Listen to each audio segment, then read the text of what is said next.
أعوذ بالله من الشيطان اللعين الرجيم بسم الله الرحمن الرحيم الحمد لله رب العالمين وبه نستعين والصلاة والسلام على أشرف الأنبياء والمرسلين خاتم النبيين سيدنا وسيد الأولين والآخرين بالقاسم المصطفى محمد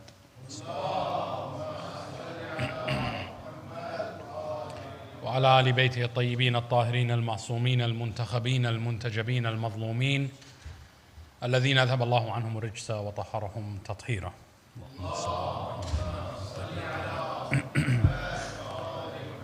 لا سيما بقية الله في الأرضين أرواحنا له الفداء, for the ta'jeel of the faraj of Sahib al-Asr wal-Amr, and for his well-being and our well-being, and in the hopes of being in his du'as on these holiest of nights, let us gift him the gift of Surah al-Mubarakatul, Salawat ala Muhammad wa ali Muhammad, with the loudest of our voices. Sallu ala Muhammadin wa ali Muhammad.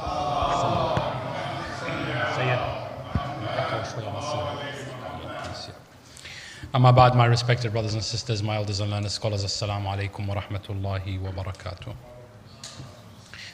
عظم الله أجورنا وأجوركم بمصابنا بأمير المؤمنين علي ibn Abi Talib alayhi salamullah.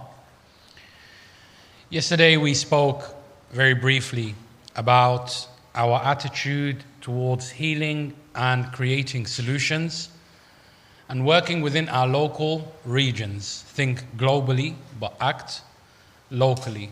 And we want to take a look at the life of Amir al-Mu'mineen Ali ibn Abi Talib alayhi salamullah, and in doing so, take a look at the Islamic responsibility, the social responsibilities that we have as believers in Allah subhanahu wa ta'ala, as those who accept the nubuwwah of Muhammad sallallahu alayhi wa alihi wa sallam, and those who follow the wilayah of Amir al-Mu'mineen wa Imam al-Muttaqeen, Sayyidina wa Mawlana Ali ibn Abi Talib alayhim afdal as-salatu was-salam. Sallu ala Muhammadin wa ali Muhammad.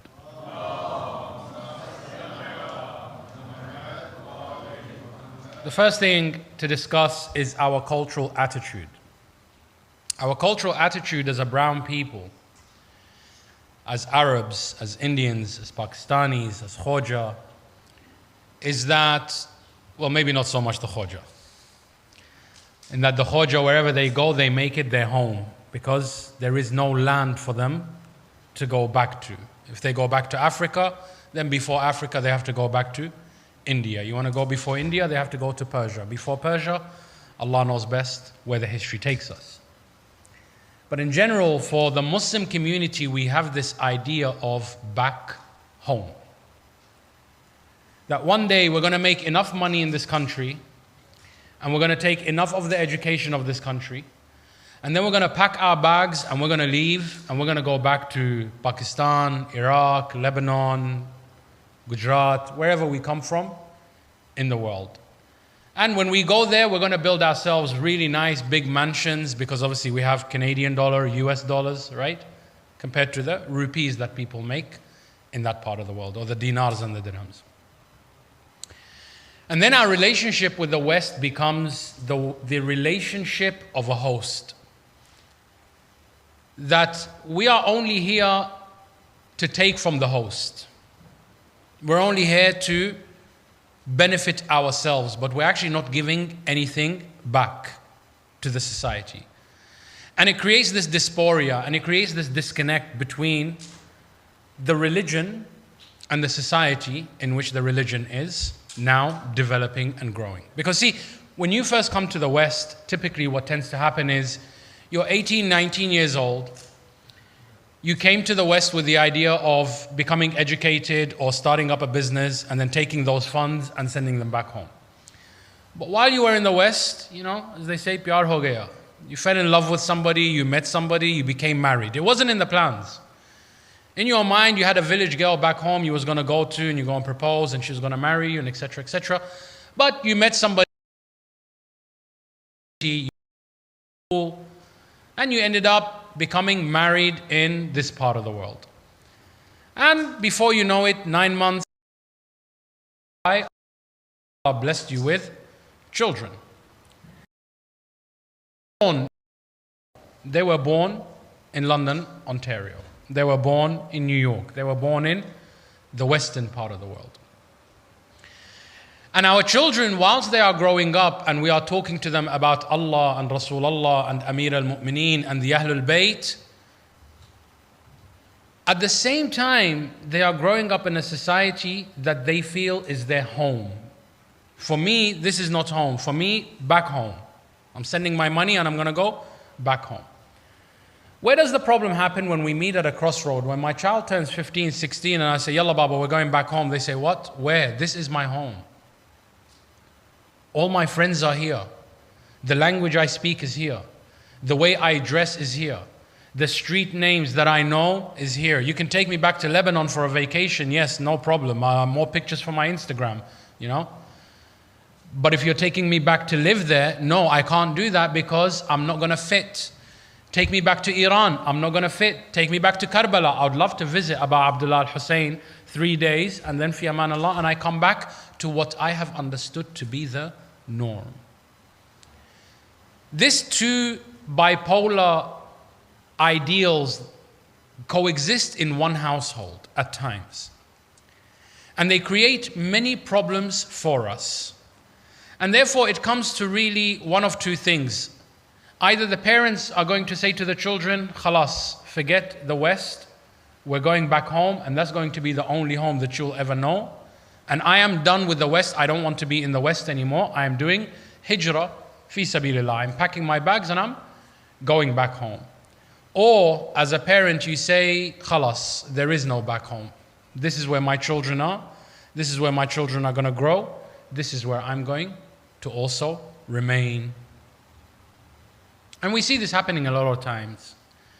But what doesn't change is that there is no middle ground where we can meet. There's no buffer zone. Because there is a world of difference between your child's home and your home. My home, back home, when we are, when you walk out in a village, and I'm talking about the parts of the home that I know. My wife is from Lebanon. I'm from Iraq.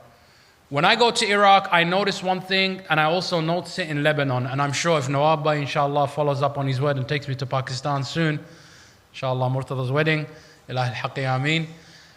When we go to these parts of the world, we notice one thing, that everybody knows everybody by first name basis. You can't walk in the village in Lebanon or in Iran or in Iraq without having to stop and say salam to every shopkeeper, because if you don't, they're going to tell your parents, I saw your son, he walked by, he didn't say salam. What does that mean? That means this is a community that actually connects. The parents, they work in the daytime, but then they meet up in the coffee shops in the evenings. They meet up in the kebab shops in the evenings. The same way you and I meet our friends at Tim Hortons, Duncan's, downtown, wherever we go, right? Our parents, that's their home. That's where their childhood is. That's where their bonding happens. In that society, it's a very different society. In that society, if you don't check up on each other, then it's rude. In this society, if someone keeps checking up on you, you're like, hey, buddy, my privacy, what are you doing? Back home, you could not really become successful as doctors, and I explained to you why. It's not because we're stupid. We are the same people from back home who you put us in Harvard, we come out in the top 2 percentile. You put us back in our village, we're not going to graduate even if you put Harvard in our village. Do you know why? Because back home, I could be revising. A guest comes and knocks at the door. Forget revision and studies. I have the guest of Allah in my house. I have to serve him tea, coffee, sit in front of him, attend to him. There is this social fabric. That, Baba, who cares if you become a doctor or you don't become a doctor? We're talking about now. I am in your house right now. Show me good akhlaq. Show me good adab. It's a very close-knit community. It's a collective community. In the West, if I'm coming to your house, I have to take an appointment. I can't show up unannounced. I have to call you before I show up. I was in Lebanon in, I think 2019. And all we do, in the daytime is we sit. My wife's grandparents, we sit in their house and they have like a balcony, but it's like on the ground kind of thing, on the ground floor. And we'd sit there just, and whoever goes by, salam alaikum, alaikum salam, tfaddalu. Welcome, come sit with us. And I thought it's a formality to say, but I realized every person I say to them, tfaddal, they come, they sit down. Within 2 days, I knew the whole village. Everyone sat down, had a little bit of chai, some biscuits, something, They call it tasyura. We're going to visit someone we don't know who yet. We're just going to walk in the street. Whoever's sitting outside their house, it means they are accepting guests at that time. And we just sit there and we talk and we catch up on the news and what's going on with whose life, who's sick, who's not sick. You know what? That is the best way of Instagram. I don't need people to tap and tell me that they liked what I'm saying. I can look at their faces and I can see. If I want to know how viral my page is going in the social world of back home, the story that we had in this gathering, tomorrow I'm going to hear it at the baker's shop. And most times you pretend you don't even know the story because you just want to hear what version of the story is he going to tell me, because stories change as they move along. And there's this beautiful network of connecting. In the West, it's different. In the West, our children grow up with a whole different lifestyle. Conditioned from a very young age, these are my toys. Even in nurseries, kindergarten. These are my toys. This is my backpack. I grew up in a generation where, my brand new socks were hand-me-downs. So my brother got brand new socks. I got them first, so I got the brand new hand-me-downs, right? There wasn't my backpack, your backpack. Khalas, he's finished with the backpack, now it's your backpack. And there was no sense of shame in that, this is a hand-me-down. There was actually a story to go along with it. This one, my brother gave it to me after he got this. And there's a nice story there. There's sentimental values. In the West, it's very different. In the West, we measure our worth, our self-worth, our success, our failure by different measurements.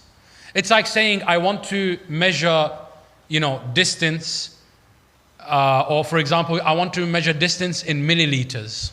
You can't. You can measure distance in kilometers, not in milliliters. You can measure water in milliliters if you want, in gallons, but you can't measure distance in that. And sometimes the values, when they change, it becomes different to have the same observations of people. And what do I mean by that? I mean back home, when we see someone who, when they talk to a woman, they lower their gaze, they put their head down. When someone sees an auntie carrying bags, they'll run after her and pick up the bags and they'll take them somewhere. To me, when I look at someone like that, I make dua for their parents. I say, may Allah bless your parents. They raised you as a good child. You're helpful, Asht idak is one thing that we say in Iraq. May your hand never die because you did kindness to me. Your hand was extended to me in goodness. Ashat idak, may your hand live forever. And to me, by looking at those standards, I see that this person is good. In the West, for example, there could be a person who does none of this. But if I'm measuring that person in the West with my back home values, I can look at that person and I say to myself, that person is not a good Muslim. That person, in fact, is not even a good human being. That person is selfish. Why? Because I'm measuring them by my values. But according to their values, they could be the most righteous person in their community. According to the values in which they live. And we have examples of this in the time of Rasulullah sallallahu alayhi wa sallam. Sallu ala Muhammadin wa ali Muhammad. And in the lifetime of Amir al-Mu'mineen, another salawat ala Muhammadin wa ali Muhammad. Whereby they specifically say to us, never ever hold people to your standards, but hold them to their standards. What does that mean?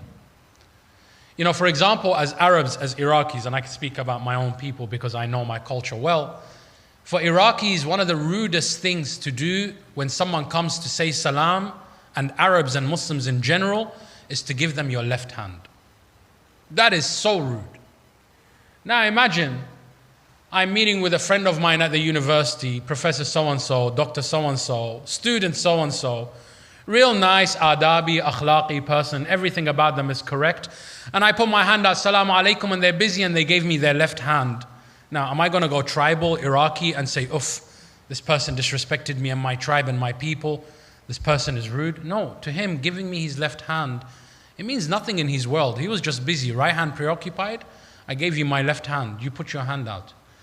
I would be the ignorant one if I start passing judgment and holding resentment and feeling a certain way, as we say in plain English, get in my feels, right? If I start to get in my feels about, oh, this person disrespected me based on my values, not only have I misunderstood this person, but this person is never going to understand why I was upset with them. It's like two people trying to talk to each other in two different languages. One is speaking Spanish, the other speaking French. They're going to get angry with each other. They're going to start to feel things that shouldn't even be felt, and they start to see each other as the worst thing that they could be. Amir al-Mu'mineen Ali ibn Abi Talib alayhi salamullah says, learn the mode of communication of a people, you will save yourself from half their evils. If you learn how to communicate with people based on their values, not on your values, you will save yourself half the troubles, because half the times it is only dhann, it is only doubt, it is only what I think. That according to my values, what you're doing is wrong, and therefore it's going to be that. Now, these are cultural values. We can speak about Islamic values because those will be universal, but the time and the constraint won't allow for such things. However, inshallah, there is no harm in going and doing some reading on the Islamic values. Why am I saying this? I'm saying this because Ayatollah al-Khu'i Quddasa Sirra explains to us one of the more complex ahadith and the teachings of the Ahlul Bayt, but he simplifies it. He says Islam should never be a garment. Sometimes we look at a person, how they dress, and we say, oh, bad Muslim. Or bad Muslimah. She doesn't have the hijab on. Oh, she has hijab but tight jeans. Oh, she's going to Jahannam. Don't worry, you're following her in the same path. You shouldn't be looking to begin with. True or no?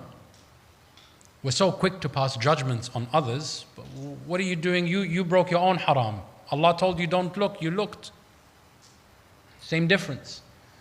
So we're too busy, like Isa ibn Maryam alayhi salam, Allah says, do not be the kind of believer who tells people they have a speck in their eye when you have an entire tree growing out of your own eye. You're looking at a person, you say, you have a little speck in your eye, but you have a whole tree coming out of your eye. In the perspective of the world, I could be the worst person.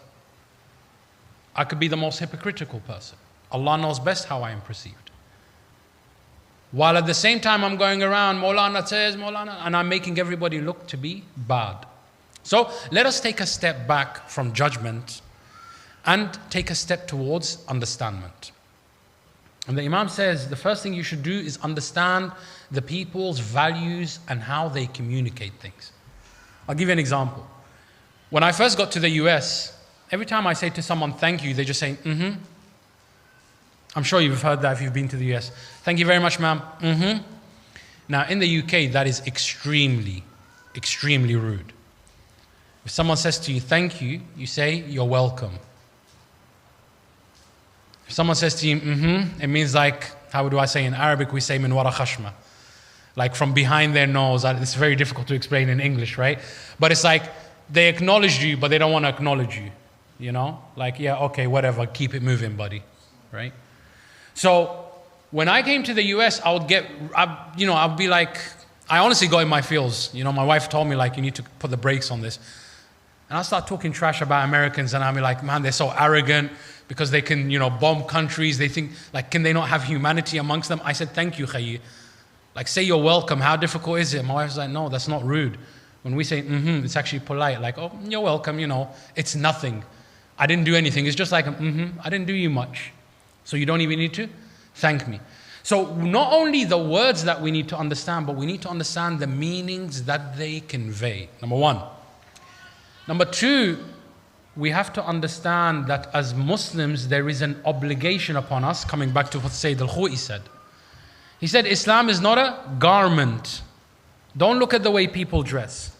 And don't try and impose Islam of back home in America.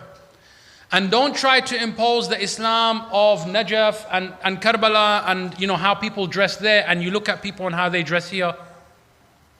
No, it's difference. It's a world of difference.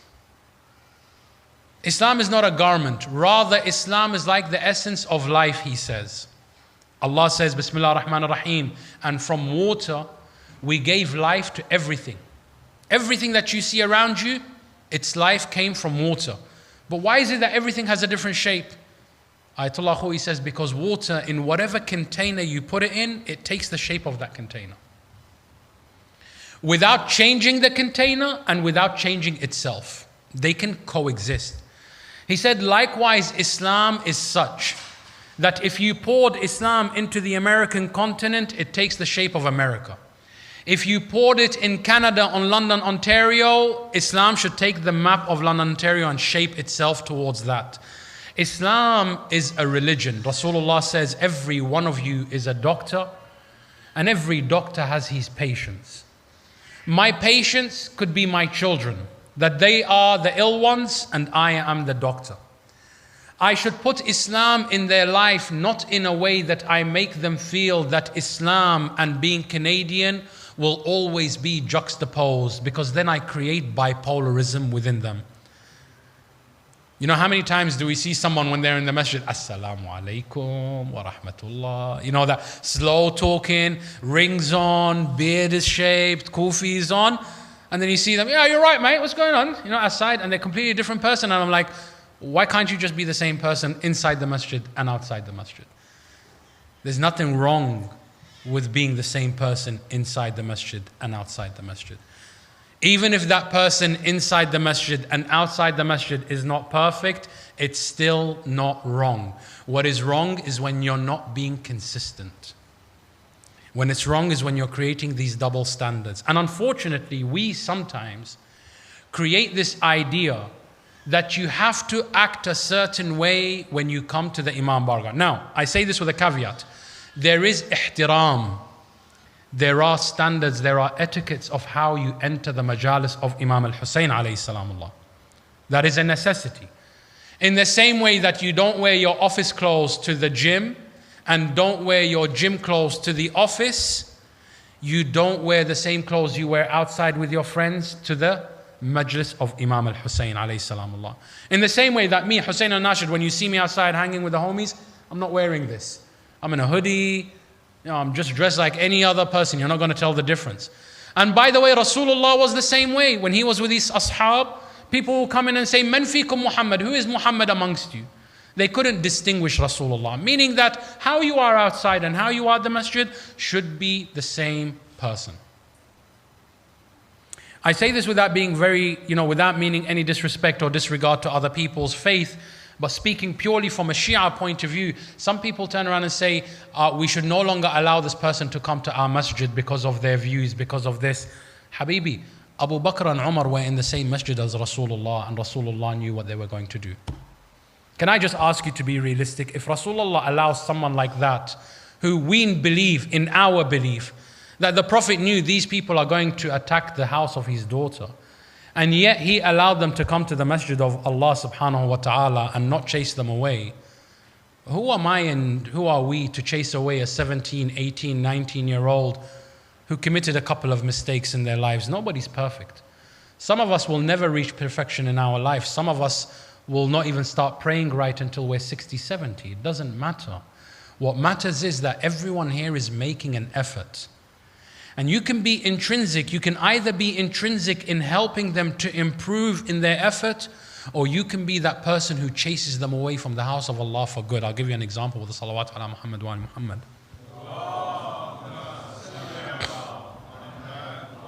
Two people, same gym. True story. Two people, same gym.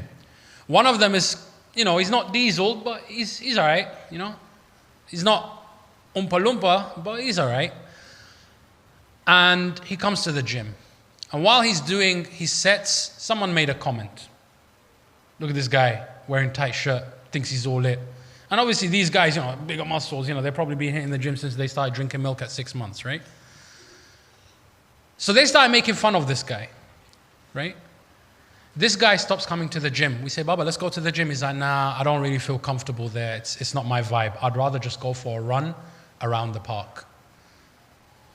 The other person who comes to the gym, and I swear to you, all he does is he sits there with his bag of chips in his hand and he's talking and he's distracting everyone from their set. And he'll do the same thing every time he comes down to bench. He'll remove the weights, put lesser weights, do 1, 2, and he'll be like, I think I can't do it anymore. And then he sits, he's there for the conversation, to hang out with the guys at the gym. and, to look at not the guys in the gym, right? There's people that can be like that. But everybody liked him because he had this character about him, this charisma about him. And nobody ever told him that he wasn't doing well in the gym. Nobody made him feel unwelcomed. Now, if you were to ask me, a gym, a place that produces people with beautiful physique, this guy has no place being in the gym by any standard. The other guy has a place being in the gym, but the problem is the people in the gym with their attitude chased one person away and kept the wrong person in. The same thing can happen in our masajid. The same thing can happen in our masajid. When a 60-year-old, 70-year-old uncle, and I say this with all due respect, but I say this to highlight that there have been so many different generation things that have happened between a 60-year-old, a 50-year-old, a 40-year-old. Today, you bring two of your children, one is 10, one is 15. Ask them about both their childhood at that age, they'll give you two complete different lifestyles. Because life, especially with the apps that are developing, is constantly moving. You have a 60-year-old, a 70-year-old who forgot what he or she were doing when they were 19, when they were 18. Sees an 18, 19-year-old in the masjid, and maybe, they got a hairstyle that is not so Islamic, or maybe they're dressed in not such an Islamic way, obviously still maintaining the Sharia aspect, but torn jeans, this, that, the other. And they will start trashing on that young child, making them feel that you are sinful. Forgetting that, if you're 60 years old, you're probably not going to be in the masjid that long. May Allah give us all long life, right? But respectively, even if you were to remain for another 20, 30 years old more in the masjid, once you're gone, it's that 18-year-old who you chased away that's still got another 70 years in the masjid. But guess what? They're not going to come back because they're never going to connect. They're never going to connect. And therefore, it becomes important for us as parents who now are either making the decision that our children are not going to be living an Islamic life if they're in the West. So then our maraja say you have to pack your bags and leave and go home. Obviously, I don't think there is anywhere else you're going to go where you're going to not face similar problems, because today the world is a global village, right? The Instagram issues that happen in Canada happen abundantly in all, even in the holy cities right now. Unfortunately, it's just the world that we're living in, and we have to be realistic. I don't like water, I don't like to swim, but if there's a flood, it doesn't matter what I like and what I don't like, sink or swim, And we're in a reality. We are in a constant jihad of social jihad. Jihad al-nafs. Jihad for our children to keep them on the straight and the narrow. But if we think that by just putting pressure on our children and trying to raise them a back home value, our children are going to become bipolar. Around us, they're going to show us those back home values to keep us quiet. Because our children are not stupid. They realize very quickly that if mom and dad see what they want to see, they're going to stop asking me 1,000,001 questions. But it's when they go outside, they start to do the other things. And unfortunately, when we are unable to speak at home, we actually are encouraging our children to lie without meaning to do so. Because when we ask them, what are they doing? If they tell the truth, they know they're going to be in trouble. Because my standard is, if they didn't sit and read Dua Kumail, they're not good Muslim. Don't focus on Dua Kumail. Just make sure they pray 5 times a day. Dua Kumail, wait until they turn 30. Then make them do Dua Kumail. We all want our children to be perfect, no doubt. But I also have to be realistic. If I have a person who's a slow runner, I can't expect that person to win the Olympics within a day. I say to myself, you know what? If I can work on this person for the next 5 years, maybe they'll have a chance to come first or second in the Olympics. But today what I'm going to do is I'm not going to try and make them break the record. Today I'm trying to make them break their habits. And break their habits by starting to live the habit of an Olympian. That means they wake up early, they go to sleep early. Then I start to move to making sure that they're consuming the right things. Slowly but surely. Our children, when they learned to speak, they didn't just speak right away. They started to talk their first words when they were 6 months to a year. Then slowly, And the thing is, you remember when our children were making mistakes, we used to laugh and smile and look at them and say, look. They're trying to do this. Even though they were failing, we saw it as cuteness. That attempt to try and fail, it was cute. When we see our babies stand up for a second, wiggle, wiggle, wiggle, wobble, wobble, wobble, and then they fall on their face, like, "Ya tu'burni," and we pick them up, and it's like, oh my God, they're so cute. They're trying to walk, but they failed. They didn't succeed, but they were trying. And it's that effort of trying that we loved about them. Likewise, when you see your child is trying to pray, unfortunately, sometimes it even happens in the masajid, where I see children very young, and I actually don't correct them, and I intentionally don't correct them, because I think, you know what, right now, let them get this straight. That will be a lesson for next time I see them. I see children, they will join salah, and they do takbir, and the imam is in ruku', and they do takbir and immediately go into ruku' without doing a second takbir. I know if I'm going to tell this kid, or if I'm going to say it on the minbar, the kid is not stupid, he's going to know I'm talking about him. That kid is going to feel like they're being attacked. They're going to feel like discouraged from coming to the masjid. Instead, I turn around and hold their hand. I say, well done. I love the fact that you're on the first row of salah. Good. Keep it up. Because when they keep doing this back and forth, back and forth, back and forth, then they themselves will start to feel like, okay, I've mastered coming to salah, coming to the masjid. What's next? I want to do something different. What's next, Agha? Now they come and they ask the parents, the elders in the community. Now we say, you know what? We don't have anyone to recite dua. Can you read the dua? Oh, I don't know how to read dua. Okay, it's fine. We're going to enlist you in the Arabic class if you have the desire to learn. Yeah, inshallah. I've been helping out with other stuff in the Jama'. Now I'm going to get involved in this. So by positive reinforcement, by actually believing that the future is theirs, and by believing that we can give them an Islam, or rather give them the basic blueprint of Islam and let them build on it. Our kids are going to make many mistakes. Get used to it. Because believe me, you and I, if we sit down right now, and I'm talking about the elders, if we sit down and start telling remember when stories, remember when I was 20, remember when I was 19, some of us will probably feel ashamed of the things that we did at that age. Myself, I see some of you pointing to yourselves, but I point to myself, right? I think some of the kids today are not doing as bad as we did. I think, alhamdulillah, there is more guidance in their life today, right?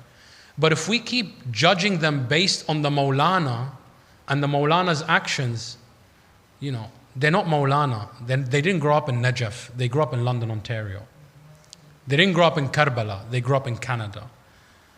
And I'm not saying be different or be indifferent to their shortcomings. What I'm saying is be patient.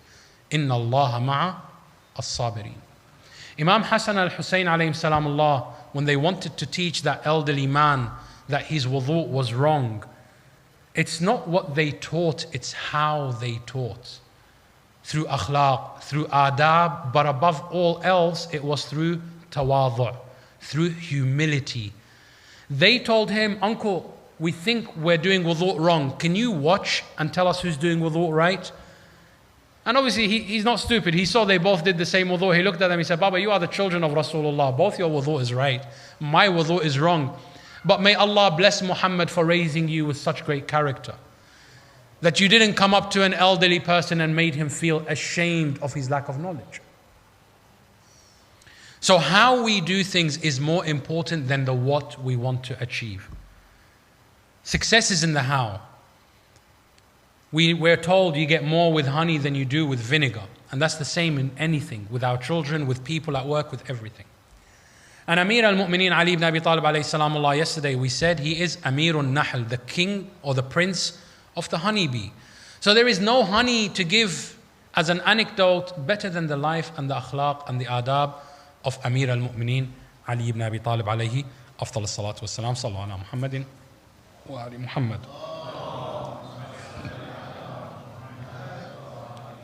Of the akhlaq and the adab of Amir al-Mu'mineen.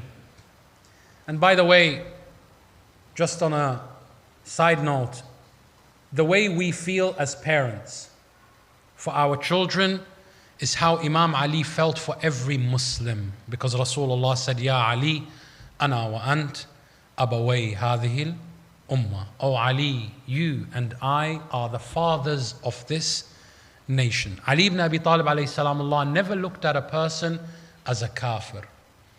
He looked at every single person as his own child, and it was his parent or parental responsibility to bring that child back to the way of Allah subhanahu wa ta'ala. And we find that in all the examples that Amir al-Mu'mineen has set for us, it was always through maw'idatun hasana, through good conduct and through akhlaq and adab. And sometimes it's difficult, by the way. But if it was easy, everybody would have done it. I tell you, I sometimes have the worst akhlaq. My wife will attest, right?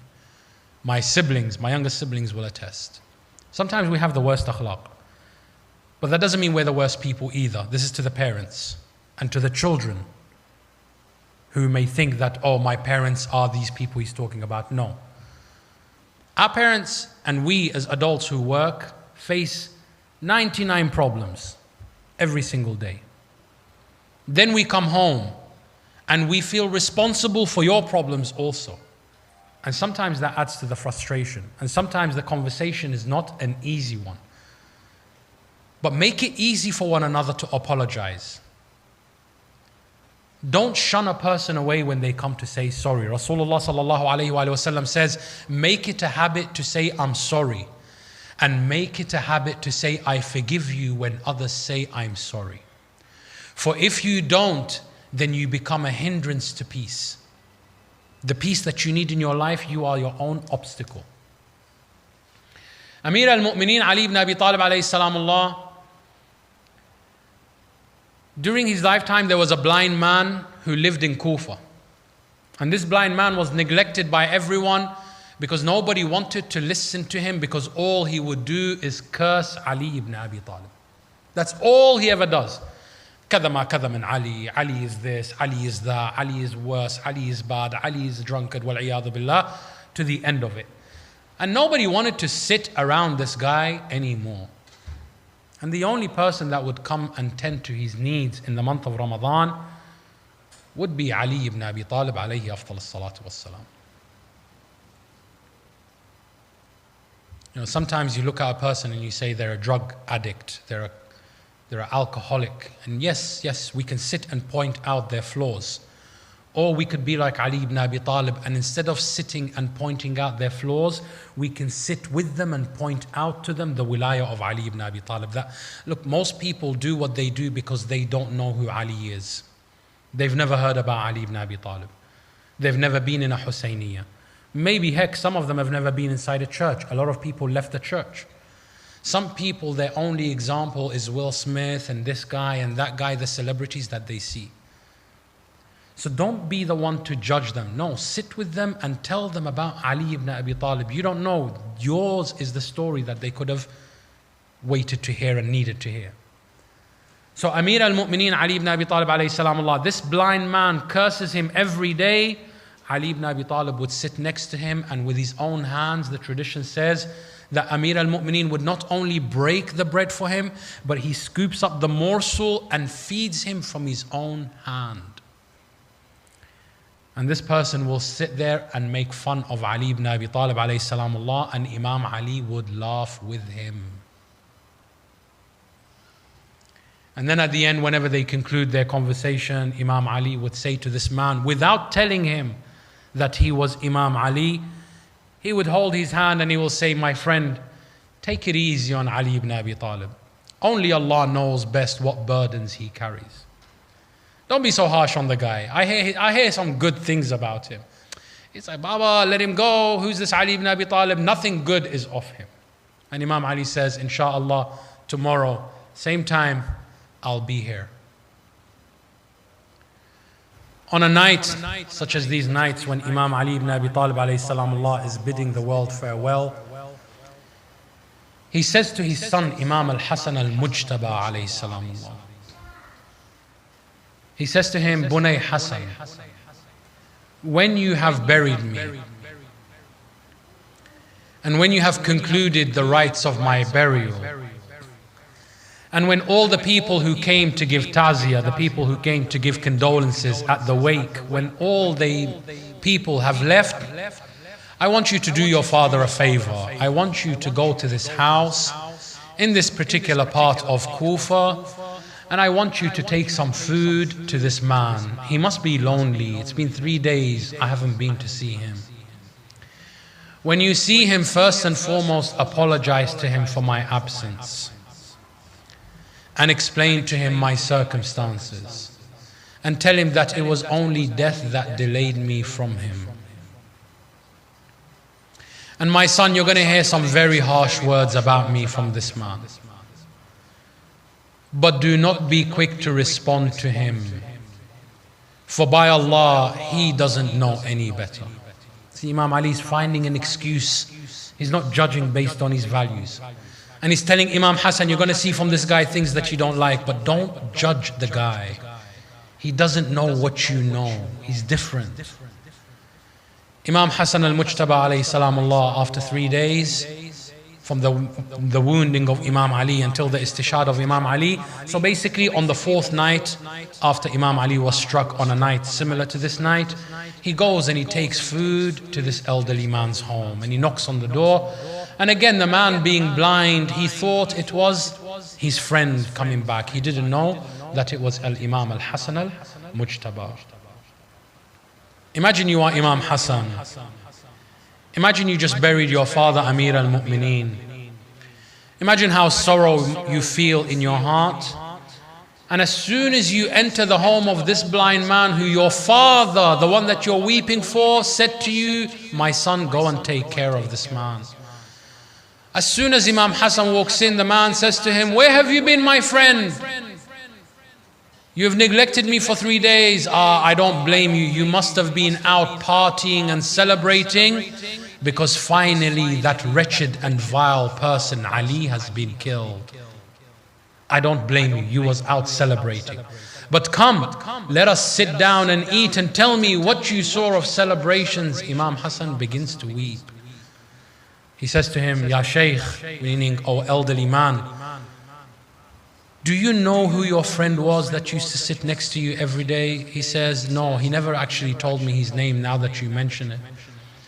He said to him, that person was none other than my father, Ali ibn Abi Talib himself. And he couldn't be with you for the last 3 days, not because he was out celebrating the killing of Ali, but because he was bedridden, suffering from the pains of poison.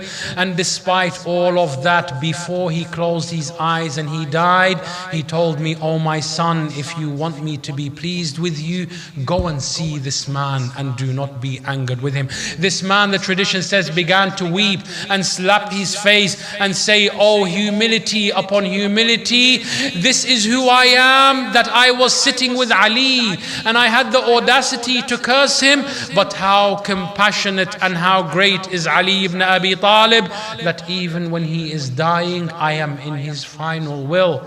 This man did not become a bad person, rather he became a good person and lived and died the rest of his life as a muwali for the Ahlul Bayt alayhim salamullah. We ask Allah subhanahu wa ta'ala bihaqqi Muhammadin wa ali Muhammad wa bihaqqi Amir al-Mu'mineen wa bihaqqi mazlumiyat Amir al-Mu'mineen. Ya Allah, make a middle ground between our generations, Ya Arhamar Rahimeen, and make a buffering ground between our youth and our parents, Ya Rabbil Alameen. Make in us mawaddah for one another and show to us that we are all working towards the same goodness, and that is to spread the message of Muhammad wa Ali Muhammad for our marhumeen and for your marhumeen. And for the marhumeen of those who have made these majalis possible, let us give them the beautiful gift of Surah Al-Mubarakat Al-Fatiha masbuqatan bis salati ala Muhammadin wa Ali Muhammad.